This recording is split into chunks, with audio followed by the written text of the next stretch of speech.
There it goes. I'm resident of Colwood, Joel Sains, joined by at DS Twitter, Dark Shadows Episodic Twitter. How are you, man? I'm doing well. How are you, Joel? I am good. So we're here to discuss the southern branch of the Collins family, or the potential of a southern branch. So do you think there is one? I think there just has to be. I think it's just given it's a numbers game. The Collins, as we know, were established in the Americas pretty early on. We definitely know this family's been a little wonky with their history over time. Um, we know that for whatever reason that Theodore Collins, Millicent, and Daniel's parent, dad, had some properties in New York and Boston. We know there's a cool Aunt Catherine that knows all the parties that Carolyn's going to go to in 1966 in Boston, which I'm like, come on, flesh out this character. It's like, who is this like, is this like a distant aunt who happens to be around Carolyn's age, or is this just this like fantastic ma'am or cougar type of creature that like Roger and Elizabeth are happy to ship her off with? But also like just, I quickly checked it today, like thinking about um, pilgrims and sort of the Mayflower Society, folks that are descended from the pilgrims that arrived in Plymouth in 1620. And that's 10 million Americans today can claim, like, can document their lineage from these people. And it's 35 million people around the world can claim lineage, like current living folk. So Right. it's just a numbers game. Like, of we were in America early on, there's only so many families to marry into, whether it is our prize firstborn, the heir to the estate, that we're going to try to help them marry the best and the brightest and most attractive and well connected, or if it's that, lesser family member that's a bit of, bit more adventurous and might end up running off with the town rake or seeking adventure elsewhere, or frankly, it's the Collinses. I'm sure if they were to do a modern telling, there'd be a few more illegitimate children than the story the 1960s 1970s show ever directly referenced. It was a daytime soap opera. There were a couple of filters they were working around. Right. Quentin was honorably married to Jenny Collins when they had their two children. As much as nowadays we're all like, this, on the one hand, that's its own story, but on the other hand, the modern version, they probably wouldn't have been legitimate. It's fine. Like, we still would get Chris and Tom. We still would get a similar story, but this whole thing of like, oh, this poor woman that married into the family and then immediately everyone disowned her. But it would give more fuel to the fire for the disowning of her and the children. Right. But yeah, I definitely think that there are branches of the Collins family. Just knowing some of the other wealthy families in early America, it's definitely something where a lot of them nowadays, they brag about, oh, we have descendants in all 50 states and so many countries. Like, it's definitely America. We had such an early frontiersman strategy. The Collinses were involved in shipping and trade. So you could definitely see them going to, say, New Orleans, a major trading place at the time, Right. kind of to establish themselves. Or, I don't know, Philadelphia. Does that count as Southern? It's not the South, it's above the Mason-Dixon line, but it's definitely south of Maine. Boston, New York City are as well. And also maybe moving out west with second sons, adventurous daughters, and what have you. I think there's like a long line of Collinses we just haven't heard about. Like, Mm-hmm. there's the one thing I take away most from like the Collins family is, yeah, there's the Collins family history book in the Bible and the Collins family members we hear about and we know of. But then there's the ones who we don't hear of at all. And the one thing I take away from that is, if they're not talking about them, it's because there's a goddamn reason. And we have a couple of loose strings where it's like we know about like Caleb Collins. It's Caleb Collins owns Seaview Terrace, and we never fully get a whole like, okay, well, this is how Caleb, and just knowing the architectural style of the house, it's like, okay, Caleb should have been mentioned either as an earlier form of that architecture in 1840, maybe he's a young child at that point, or later in 1897, oh, so and so's living at Seaview, which Caleb built at the time, who is a Collins unto themselves.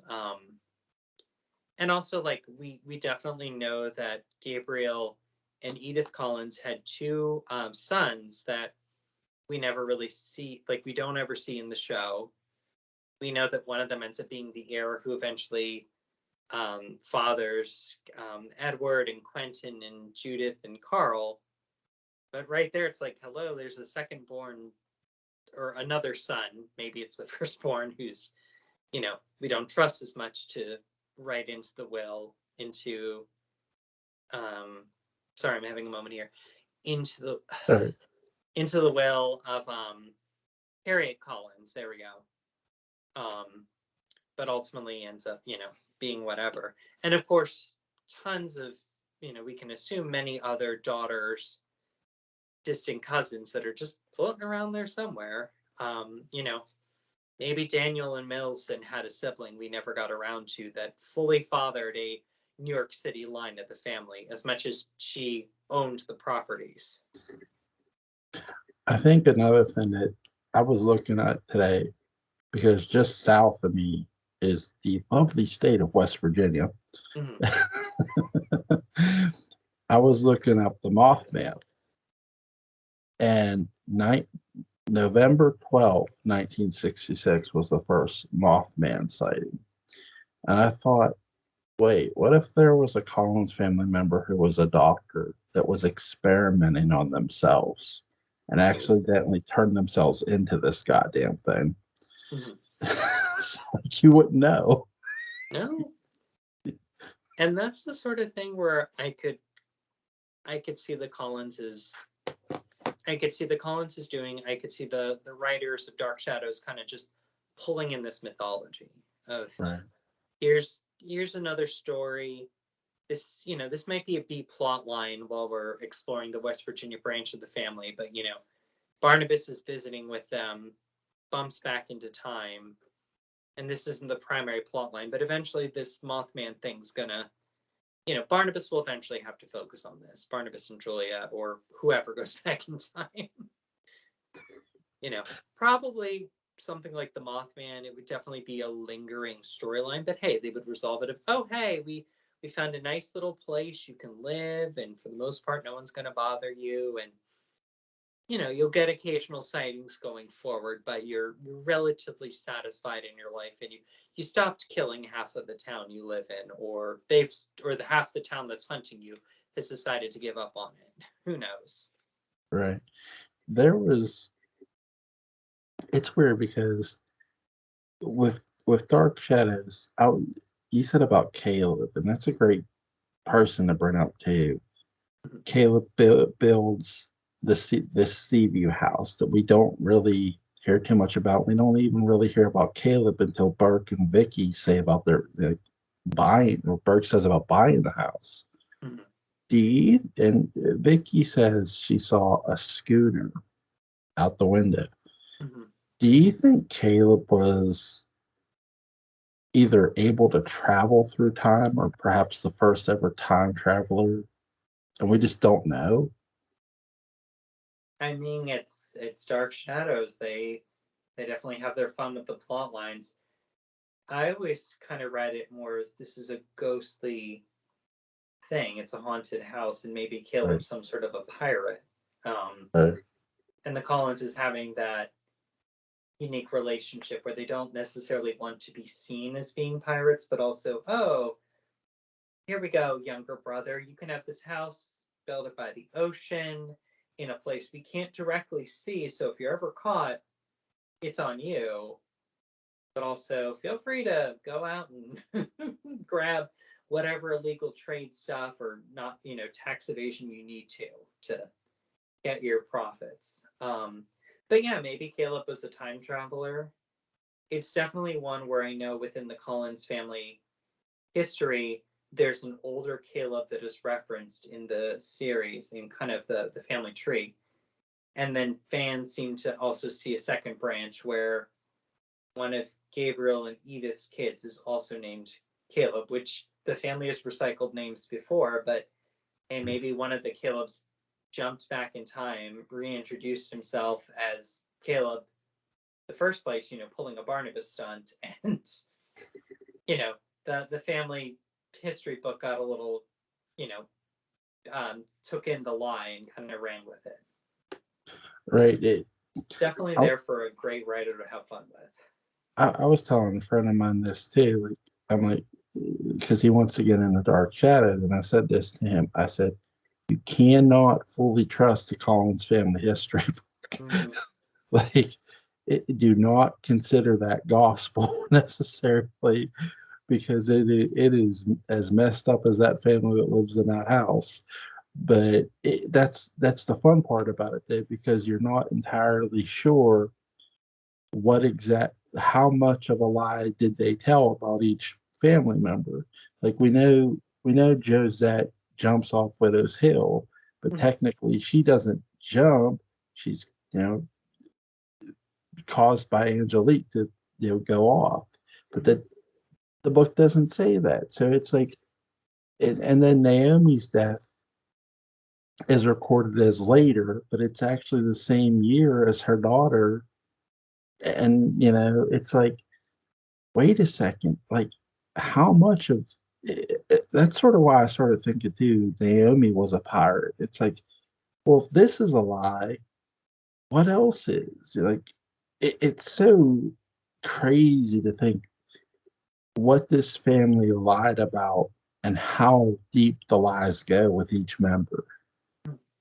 Well, with like Josette, for example, even when Barnabas is in the house, there's a time early on with Carolyn and Vicky where they're in the house and like they lose power, and for whatever reason, Barnabas is like, "Oh, while we're in the dark, let me just tell you the Josette suicide story because this is a way to pass time while you can't turn on the radio, watch your black and white TV. It's a little hard to read a book by candlelight for you modern folks. But even, and yes, the writers tweaked the story as they went. Angelique might not have been there, but also narratively, the way, and Barnabas plays with the story because at the end he also, oh, who is she running from? And he flips it to Jeremiah, and it's dramatic irony where we as the fans, we know that that's not true, Right. but that's what he told them. But also, a historian isn't necessarily going to write down in a book, oh, even if I sat down and looked at all these different accounts of it, and a couple of people said, oh, the witch did it. It's kind of like, as a historian, I'm not going to touch that. I'm just going to say she jumped off the hill because that is real. That is true. Everyone agrees on that. Do I want to be the historian that decides that witches and ghosts are real and put that out there, even if it's just I'm doing some rich people genealogy? Like, also, does the family that's paying me really want me to dig up the old witch story that they've actively forgotten, or they pretend doesn't exist? There's a movie called The Man Who Shot Liberty Valance. It has John Wayne and Jimmy Stewart. And everyone believes Jimmy Stewart's character shot this outlaw named Liberty Valance. That's the legend of it. Mm-hmm. And Jimmy Stewart, when he comes back to the town where he shot this man, this outlaw, he sits down with the newspaper editor and tells the truth of who really shot him, who really shot Liberty Valance. And the newspaper editor rips up the story. That Jimmy Stewart's character just told him. He goes, aren't you going to use it? He goes, when legend becomes fact, print the legend. You don't print the facts. And I'm just like, and that instantly right there made me think of Dark Shadows, because everything printed is the legend, not necessarily. There's some facts, sure. Yeah. But it's not the full-fledged facts. facts. It's not the full truth of the matter. It's more built around the actual legend, or most of it anyway. And 1795 definitely fully leans into that kind of plot theme of what is history, what is legend, what is truth in this gothic supernatural story. And of course, we end up with all sorts of bits and pieces to it. And frankly, at the end, Joshua is the one who's sitting there being like, you know what? There's this book in front of me. It supposedly is from this time traveling witch person, maybe. Right. But also, I like these stories in this book better than what I have witnessed. And I'm just gonna run with it. And maybe this time traveling witch did get it all right. Maybe this is a weird joke book. Who knows? And it's a great narrative, and they have it's a good narrative for Vicky in that moment. It's a great way for the writers to kind of, well, we started this story with Josette one way back when this was going to be just a gothic romance story, but not supernatural. And we brought in this vampire to be a villain for a while, and then we were going to take him out, but now we're kind of stuck with him. So I guess we have to make him this Byronic hero. So I guess now we'll start tweaking things. And this is our way of explaining why we tweaked stuff from what, you might recall from 2 months ago. Right. I wouldn't be surprised. You mentioned about Out West. I would not be surprised at all if any of the Collins family members became, gold diggers, really, or the gold rush, really, were involved in that. Oh, yeah. I could see sort of something like that with them. And two, there's this legendary cemetery in New Orleans, and I don't know if you've ever seen the movie Easy Rider, but that cemetery I think is in that movie, and I could sort of see maybe one of the Collins family members going to a mausoleum instead of sort of a secret room. They just sort of knock on this mausoleum door, and it opens, and underneath the mausoleum would be a laboratory. So I could sort of, what I mean, see sort of a lot of weird things for a southern branch and even a western branch of the Collins family. Yeah, the old New Orleans cemeteries, the old catacombs, or I'm not remembering the term for it right now, but yeah, that could definitely be there, and that would be. And New Orleans would definitely be somewhere where it's like, if this family is really involved with trade, Right. that would make sense that there might be a second son, an adventurous second daughter, and her husband who works in shipping and stuff that might end up down there. In one of the Big Finish audio dramas, I want to say Bloodline, they mentioned that the first Quentin Collins, Captain Quentin Collins, and Daphne ended up at Last Island, which was this island off of New Orleans that was destroyed in this great hurricane down there, and basically 2 people survived it. And it's definitely somewhere where it's like, we've seen a lot of literature that's been that has been inspired by New Orleans, especially Anne Rice, who has flat out said Interview with the Vampire came from her watching Dark Shadows, seeing the 1970 parallel time. Willie Holland's head Loomis is interviewing a vampire. Oh, Interview with a Vampire. Right. I recently completed the first book in another series she did, The Witches, which is focusing on this witch family in New Orleans. And it's definitely something it's like, yep, you could do this with the Collinses, or American Horror Story. Coven has had their fun in New Orleans, because it's culturally a place where it's a mingling of cultures, and there's a lot of Afro-Caribbean culture that Dark Shadows touched on in the original series. Like, it was the 1960s.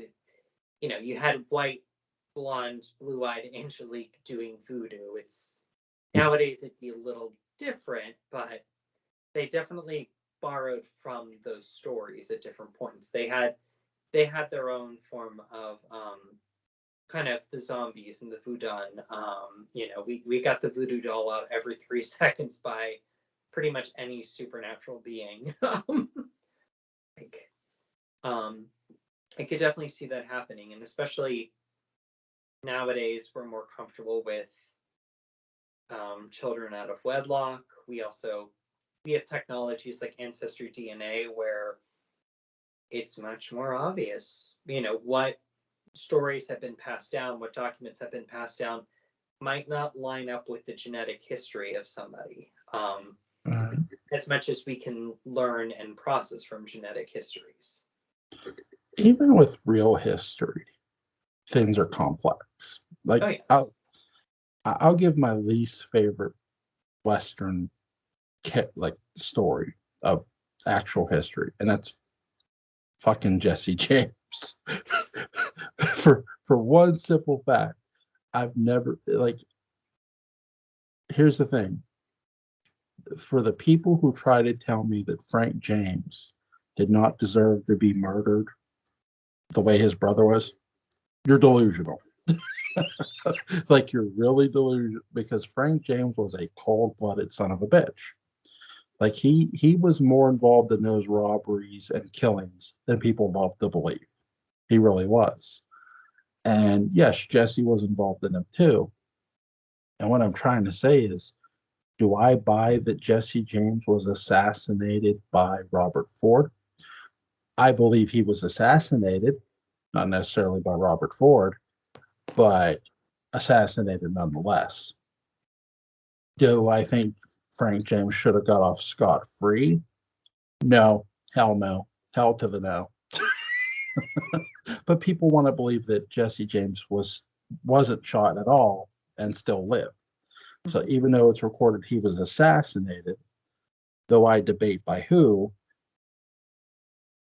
again, it just goes to show you, even though something's is of record like that, it's still a debated subject that, he wasn't assassinated at all, even though his body was laid out in public. Yeah, and of course that's where great stories have been done. I mean, even Dark Shadows has played with that, where Victoria Winters was hanged as a witch, and then they take her down from the gibbet, and all of a sudden, we have Phyllis Wick under the bag here. Whoops. We're just gonna put the bag over her and just tell Trask it's Vicky and move on with things, because we're, if nothing else happens, we're not going to push this one. Like, we can't build the scaffold 2 days in a row. If she's this powerful of a witch, I don't think we're going to track her down that easily. Of course, we hung the witch. Yeah, she was hanged. She just, we don't know if she died. Oh god. She's hanging out in a different timeline with a gun wound, and just some lady doctor will fix her up one day. Do you think, like, if they could reveal that there's, you said about other, like a northern branch, other ants and stuff, do you think that with a new series they'll potentially get into the other branches, sort of, to like actually open up this world as a bigger world of Dark Shadows? I definitely think nowadays that would be a clever way to continue the story. Right. And there's bits and pieces of that. Like, I almost wonder nowadays, or I even wonder back then, they stayed very clearly away from the Civil War era. Right. It's Maine. It's not really the super contentious area, as far as we like. There's hints that the Collins family was involved in slave trade, and that would make sense historically. But it's not like on the show we ever saw, oh yes, this is Thaddeus. He is one of our enslaved people. Right. We had Stokes, but there's 3 people of color in the entire series, and none of them are used kind of in that way. Right. And then there's actors playing Romani people, but they're also not used to tell that story. And I find it interesting that the show did 1840, they did 1897, they did 1795. And I think in some ways 1840 was a clever skipping stone to go 1795, 1897, 1840 is near the middle. And it's kind of a great place because it's okay. The remaining Collinses are dead.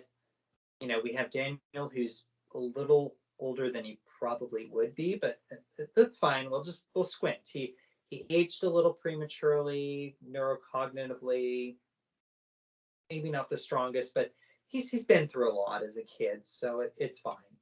And then 1897 is, we're talking about Elizabeth and Roger's dad when he was a little boy, so that's a nice date as well. But I do feel like the Civil War era would definitely be an interesting one. And that could definitely be like, maybe that's why we have this one branch of the family. Maybe one of Gabriel's sons decided to support the Confederacy and ended up down south. Like, obviously, the Civil War happened and his side lost, and he ended up going out to the then frontier of Tennessee or Texas, or there's all sorts of great stories to tell. Here's another one too, and I'm glad you brought up the Confederacy and the Civil War, because anybody familiar with that is familiar with John Wilkes Booth and his conspirators, right? The trial that happened. Mm-hmm.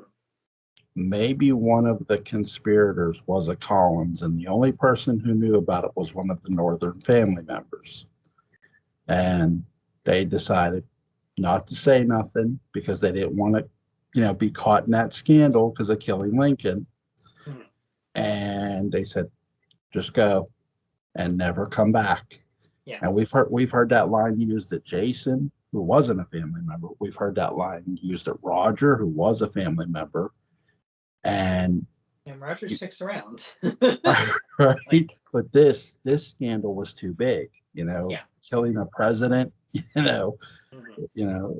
it sort of mix history with your fiction here to where it gets used in a way where they literally have to go. They have no choice. They have to sort of be banished and forgotten about and not mentioned, and not even mentioned that they were part of this assassination plot. So it gets buried and they sort of get forgot about. Maybe they even change their last name. So you don't know they're Collins, and that's why they go south. They go to maybe a New Orleans, No, they're, all of a sudden it's, and you can almost see, because of course, whenever we go back in time, we have to bring somebody with us. But right. I don't know, you could see a Barnabas or a Vicky, or maybe it's a new series. There'll be a new time traveler who goes back and say, maybe they know it's like, oh yes, there's, this person had these two sons. Oh, right. There's a third son. What do you mean by that? And they play with that. Like, Barnabas goes back to 1840, and it's a lot of like, oh no, Quentin and Tad are dead. Like, they're dead. This is clear fact. The wife has moved on. Samantha Collins has moved on, and now she's married to Gerard. Like, he's dead. It's fine. And then later, he was deemed dead for a moment, but really there's more to it. And obviously they didn't record his death because it was a confusion. It wasn't actually a death, but right. It'd be a great plot line of, again, of having someone go back in time who's very knowledgeable, and all of a sudden, oh, there's this extra sibling, and I have no idea why they aren't documented. And on the one hand, maybe that could be a very obvious red flag for that time traveler. Right. And maybe this character is particularly charming and demure, and they're just like, oh, you're just a harmless rake, and your mom is such a sourpuss. I could see her disowning you at some point in the history.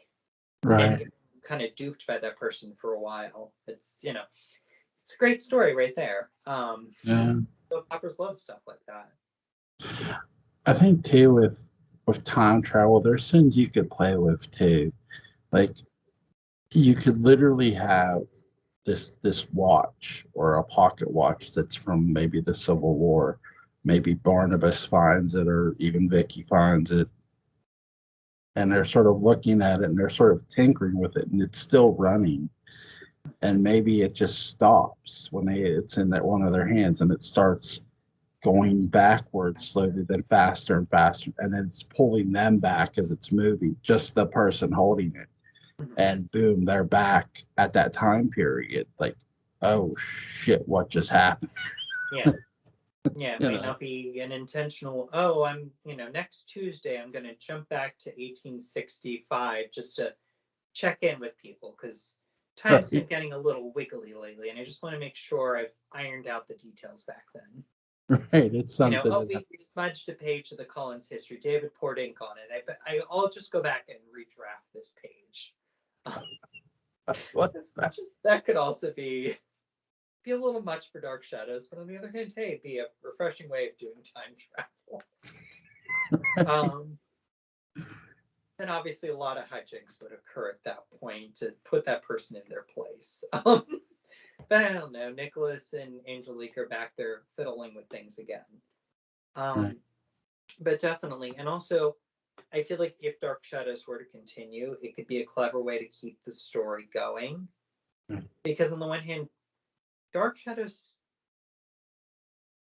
it kind of points to that there was some sort of original sin, to use a literary term, for this family, Right. and we never quite get to it. Is it really that Angelique Miranda Duval cursed the family during the Bedford or in the 1690s and cursed Amadeus, and somehow that jumped to his brother and to the whole family? Is it where Collinsport is situated, where the town, the house is some sort of spiritual nexus, and all these supernatural baddies are attracted to the energy there? Yeah. But it could be a clever way of like, okay, here's Collinses that quote unquote got away from that, but also are robbed of that context, so they really don't know that their firstborn sons will be werewolves, that Angelique's going to go after them like she does us, that there will be a lot of sudden and horrible deaths, that Count Bataffi will exact his revenge, Judah Zachary, etc., etc. And also it could be a way for the show to play with different areas and different histories.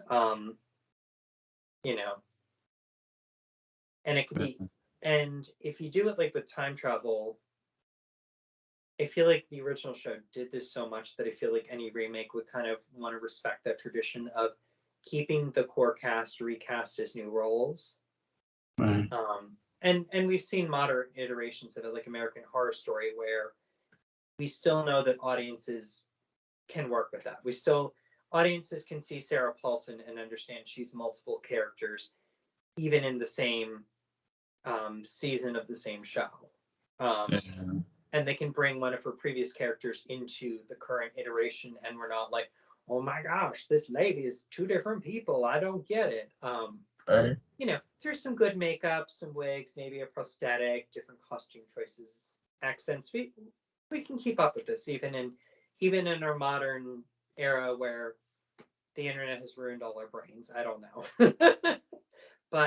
And that could be a fun way of like, okay, Barnabas is not just jumping back in time to solve mysteries whenever they need to need a break from the present day, but also, oh, let's go check in with the Louisiana branch of the family, or gosh, California. Oh, what's going on over there? Right. What sins did the Collinses commit during the Gold Rush era that have led to the Collins curse being kind of, somebody else cursed them over there, and that curse, along with Angelique's curse, mutated into, I don't know.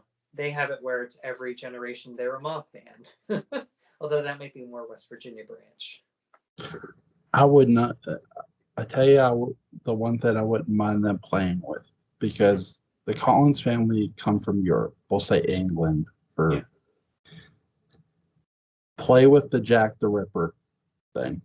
And what I would do with this is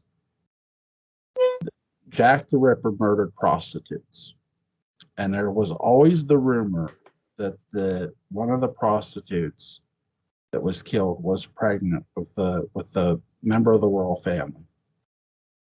Have Yeah, this branch of the theory where it's the prince who was the Jack the Ripper, right? right, right. I would have, instead of it being the prince, Mhm. I would have the royal family. Like the rumor was that the royal family hired this killer, hired a doctor to be Jack the Ripper. Have the doctor be a Collins. And when he goes to kill the woman who is pregnant, she curses him. She hexes him. She doesn't know who he is exactly. It's not like he's going around, oh, I'm a Collins. Yeah. But have her dying words, I curse you. I don't know you. I curse you because the way he's killed these women is not nice at all. Oh no. Any of them, No, just the records from that time. Like when I was right? abroad in England, I did do the touristy Jack the Ripper tour, and it's like it's one thing to read it in a book. For whatever reason, it spoke to me more when I'm standing outside of some of these pubs are still pubs, and they're a Right, bit nicer now than they were back in the day. But it's like, not great to start shipping people's bits and pieces of people around to brag about it to the newspapers. right. And again, this killer was so smart. He knew how to do it. Mhm. But again, you need to sort of disguise your killings as killings instead of one targeted person. Yeah. So you're targeting these random women to sort of throw off the cops. Mhm. These random prostitutes. You don't want it hinted that you're looking for a certain one. And when he gets to that certain one and kills that one, that's where it's I curse you. I curse you. And you could have it be that. Mhm. You And know? they never, and Jack the Ripper was arguably the first major forensics case that was reported on. Right, And it's definitely something where it's like it just stopped. And right, maybe Jack the Ripper Collins came back to America. Maybe he couldn't go back to Maine, or he felt so guilty that he didn't want to go back to Maine. And he created a branch somewhere else. right. Just, hey, I'm going to go check out Ohio. I don't know. Just, I'm trying to pick a part of the country we haven't picked on yet. Yeah. Canada. Yeah, I mean, Maine is right there, and especially pre, independence. It's like, no, that it was just more of the same.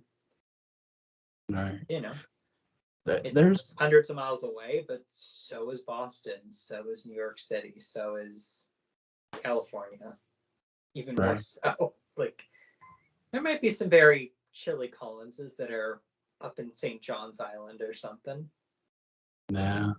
That's the thing too. Like I was watching the movie Tombstone here a couple days ago where uh there's it the one actor plays Doc Holliday, Val Kilmer.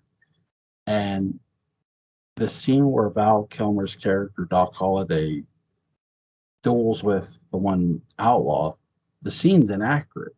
Like he does that's a he doesn't there's inaccuracies in movies for a reason. It's because Yeah. it's not always, that's the thing. It's like it's the wrong person, it's the wrong Yeah. place for the wrong person because of the inaccuracy of the movie.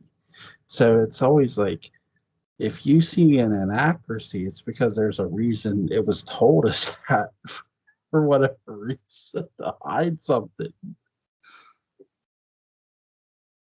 No, and I mean, it's with historical fiction, usually there's kind of a conceit and sort of playing with that, much like sci-fi, where it's like it is very similar to the world that we know Right. of the 1700s, except that this is the conceit. There are witches, there are ghouls and goblins running around this imaginary town of Collinsport, but Right. the people don't want them to get out, and rumors, so that's why you've never heard about it. or whatever. Right. But no, I could definitely see the Collins family, both legitimate and illegitimate lines ending up, gosh, all over the country. Right. I get it. The family unfortunately has a bit of a bloodbath, but we definitely have enough loose threads of family, branches of the family tree that are pointing to other people. Right. And they've also played with the theme. I mean, look at the Jennings family, Yeah. where it's like, oh, we're going to do the Jenningses. And initially, oh, he's dating Carolyn, and that's fine. And oh, Quentin and Beth seem to, for whatever reason, be haunting him as well as everyone else on the estate, weirdly. And then later, oh, yeah, and he's not just, later on, oh, he's not just Joe Haskell's cousin, he's also a Collins cousin. Right. And then Carolyn and him aren't really going to take too much after that. We're going to move her on to the next monster. How about a thing in a box? You haven't done that yet. Right. That's the thing. It's like, just because you hear someone's last name, right? Like, it doesn't mean they're not related to you just because you don't know it right away. Like you said with Jennings. So people change their name either for protection or just either secrecy or like go in hiding. So we don't. Just sometimes, we come to this country, we have a different culture of the Right. way our name, like my family had one way of spelling our name way back, and they got Right. here and they were just, after a while, they were like, we're tired of playing this game. We're going to Americanize, anglicize the name, and here we go. Right. And it's something that I have relations that have done genealogy, and like it's kind of a mess because the name switched a couple different times to get to where it is, and it's hard to keep track of who switched where, when, and why, and if they are all actually related, or if this is just another family that spells it in a similar way at that time. And in these small towns, these small communities, you get it to the point that, is it Iceland nowadays where they offer free DNA? Every couple has to do like a genealogy and or DNA testing just to make sure that it's not too close of a familial connection. I believe so. And like I have I have a branch of the family that they lived in the same town for over 200 years. There's a lot of secret cousins, as I jokingly say, where I'm like, yeah, my family had a lot of kids all over the place. So inevitably, yeah, they're probably related. And, it's 150 years ago. So like, I don't, we don't have the big family reunion like that. So yeah, I'm not surprised if their family's been around long enough and our family's been around long enough. It's like, not that we're great and good. It's like, it's a very low key little town. And we were muskrat hunters there. We weren't anything too much, but we had a lot of kids. So, you had a pretty daughter, she lucked out. You had that one son that did well and, married into the middle class. Good for him. Somebody learned how to spell their name right. Good job. You're sure there are no demon slayers in there? I don't know. All sorts. You hear all sorts of weird stuff happening in the marsh. I remember asking my And we still mom. have some cousins that are out there in the marsh, still keeping up the family tradition, which I'm like, good for you, but it's real cold. I don't like wet shoes, so I'm not joining you out there. I'm too soft for that sort of stuff. I remember trying to ask my mom about like my family, like family history. She goes, "I don't know, and I don't really give a shit." Some people are really into it, and some folks, it's like, a bunch of names and dates, and And I think that's just how some, like my mom saw it. She's like, it's names and dates, and I really don't care. It's like, and so I never really got to get into like the whole family history of my family, and it's just like, oh, gee, like, okay. now if you've been able to reach out to like other family members, or I mean, nowadays with Ancestry and stuff, you can definitely plug Right. into more distant relations and at least get some scaffolding to work off of if that's your thing. The one thing I got to do, not necessarily from like family history. My uncle, my late uncle, or I should say great uncle, really. My uncle Bill, who lived in Whitwell, Tennessee. When we were down there, when we were kids, he took us from Whitwell to Adams, Tennessee, and told us about Oh, the Bell I've been Witch. there. The Bell Witch, yeah. Yeah, Jeez. and it's just like, holy shit, that was creepy. No, she scared Andrew Jackson when he was in the height of his like military conquering. He stayed at the family's house, and even after one night, he stayed there with a bunch of his troops. He's like, we're done. And it's like, we know Andrew Jackson didn't put up with nonsense, and he killed a lot of people. So like, Yeah, witch dropping rocks on him, probably not so scary as it might. Like, I'd be scared out of my wits, but someone like him, it's like, oh no. My time living in Tennessee, you'd hear a lot of stories about him, and you're like, these don't sound. This sounds a little exaggerated, and the state's very proud. And then you Google it, and you're like, oh no, these are well documented stories of this guy being such a badass, and like, good for him. It'd be yeah. interesting if he ran for office these days, but too bad others. It Um, it's just crazy, right? no, and all the stuff that happened with the Bell Witch, it's like, she could give Angelique a run for her money. She could have. That's what I said too. Like I wouldn't. I don't know if I would use the Bell Witch with Dark Shadows because it's so well documented and known, but it's They, sinister as hell.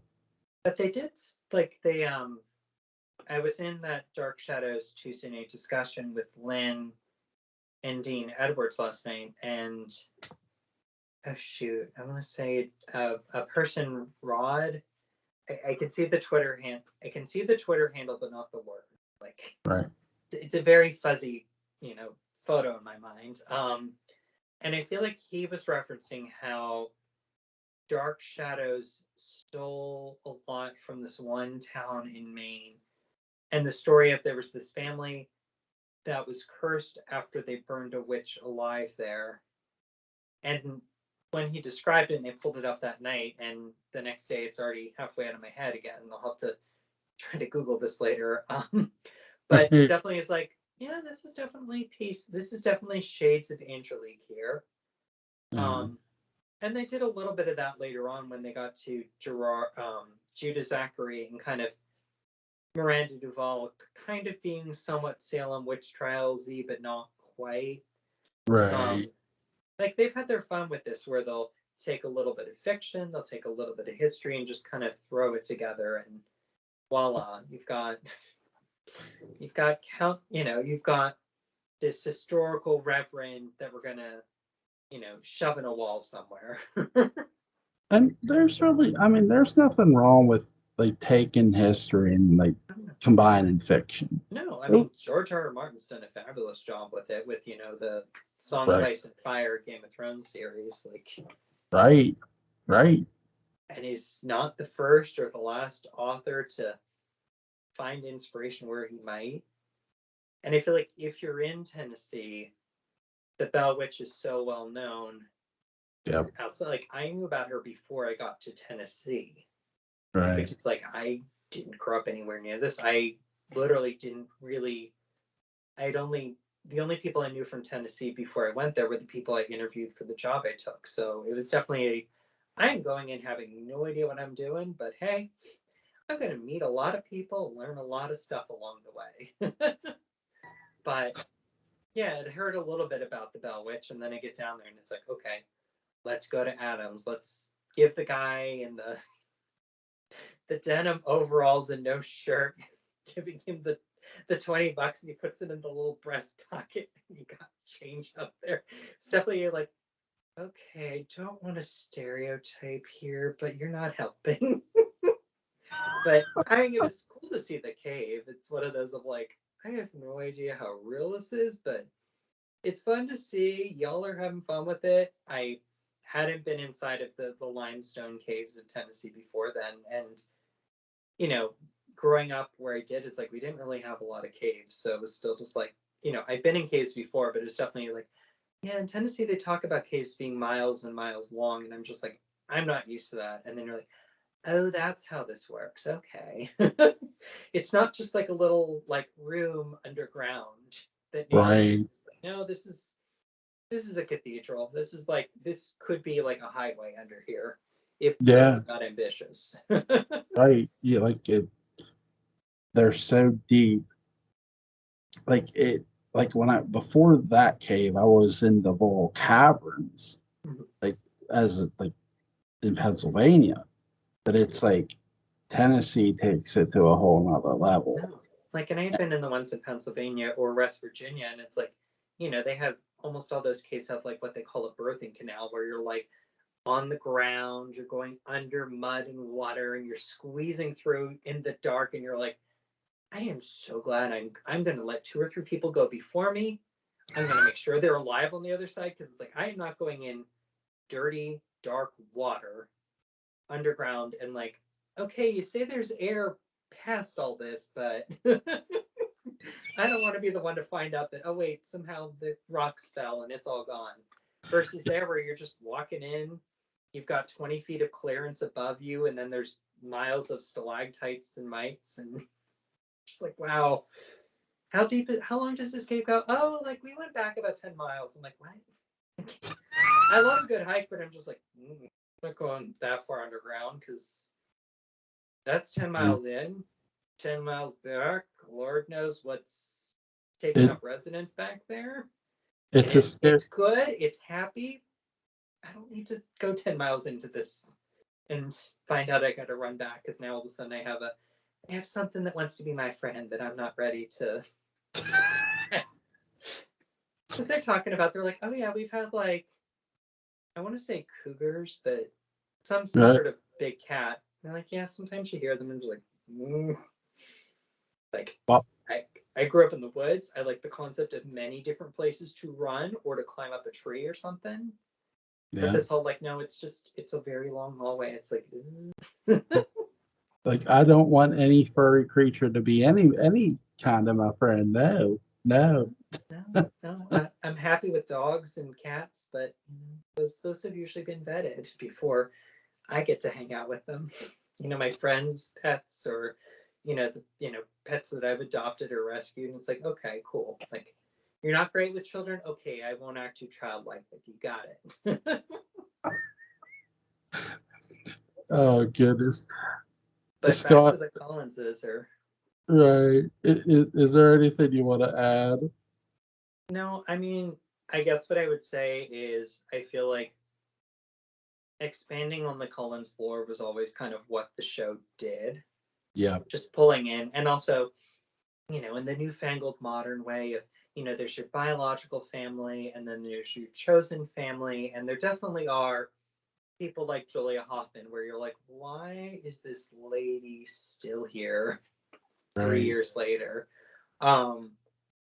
And I definitely feel that if the show were to continue, they definitely would be a little bit more adventurous. And, oh, hey, we're not stuck on just the sets up in New York City. We can do, whether we have more sets we can go on to, we have this newfangled CGI stuff.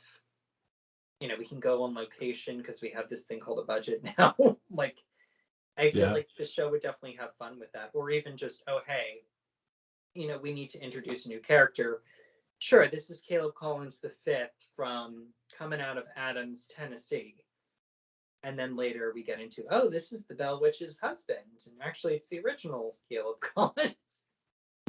Oh, your wife is named Kate. Interesting. Okay. And, Barnabas coming out of Maine in the 18th century, he wouldn't know about much of that. So, Right. There um, there's a whole list of things they could literally play with mhm. actual history and just fictionalize certain things. And I would not mind if they did, any of it. Like don't be afraid to like go for the throat and just like when with the audience and just shock because Dark Shadows, which like the original series did shock the shit out of you with certain things. No, they played with things that no one had done before. I mean, gosh, they decided let's bring on a vampire even though the word is censored from daytime TV at the time we brought Right. this character on, like, Right. and the censorship didn't wear down until they got back to 1795, which led to a really cool literary moment where, lowercase literary, but like that the first time we hear the V word vampire is Angelique when Barnabas has become a vampire. Vampire. And Yeah. it's just like, I don't think the show, like, if that censorship weren't there, the show would have never stumbled into this fabulous storytelling moment. But Yeah. they tried a lot of stuff, and you could very easily, Jewel, have all sorts of people sitting on here being like, remember that 2 weeks where Harry Johnson was kind of maybe possibly going to be Carolyn's romantic interest, and then the chemistry didn't work out, so he just kind of was pushed off to the side. Like, they tried stuff, and it worked or didn't work, and especially for folks writing nowadays on your computer, in a book, on a typewriter, however you do it, Yeah. just write it, and if it sucks, delete it. But Dark Shadows didn't have that luxury. They're like, oh well, I guess we did them, a couple months of bad Barnabas. The fans don't like it, so we'll just throw together a like, okay, hold up with us. We're gonna tweak it. We're gonna make him good again. Please, please stop quitting. We will fix this. And then okay, we have 3 weeks to quickly about face and make him good again and fight the Leviathans. Yeah. Again, like I'm really excited for this potential new series, and I definitely want them to let's have a Southern branch. Let's have Dark Shadows hinted at all these potential things. Do not be afraid to pull the trigger or go down that road, because I definitely think there's definitely room for these moments that are going to make your jaw drop and go, holy fucking shit. Yeah. And it's right there. It's the show kind of pointed to these things. The show didn't get around to them. Some of them couldn't get around to some of it, but it's all Yeah. there. And it's great stuff. And it's also, I feel like the audience has as an audience, we're looking at things a little differently now, where a lot of shows nowadays are a bit more active and moving. And I feel like Dark Shadows, well, it started off as a soap opera, it definitely, with a lot of the cliches of people just kind of sitting around talking. We're having tea in the drawing room, we're getting beers at the Blue Whale, we're back at the old house having sherry. Now we're back in the living room, now we're having brandy, and then all of a sudden we're back at the Blue Whale and it's lunchtime the next day and it's everybody rehashing. But the show definitely was moving, where all of a sudden we're running here, we're running there, and we're running between the same 3 or 4 sets.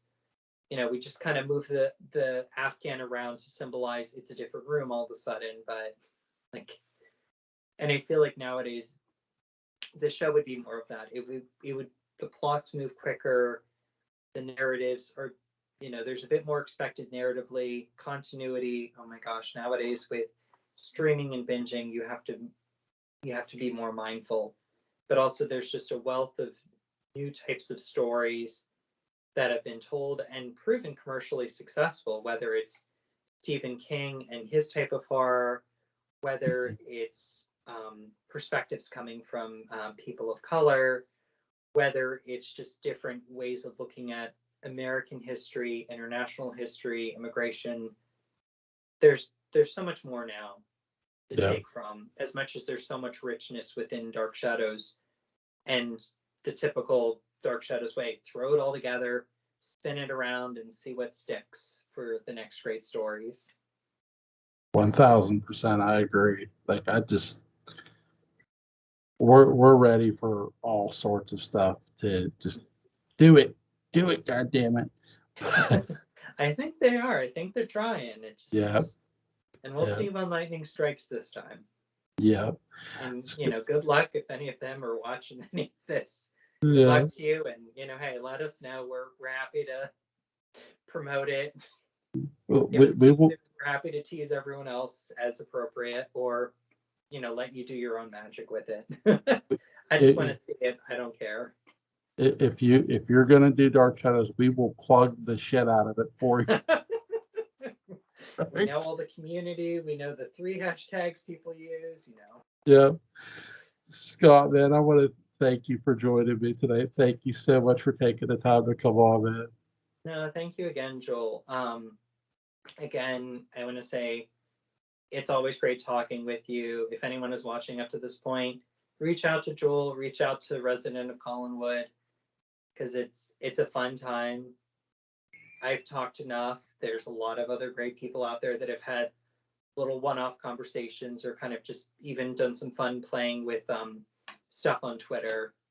And it'd be awesome to see them have some fun with you, kind of bring their perspective of Dark Shadows.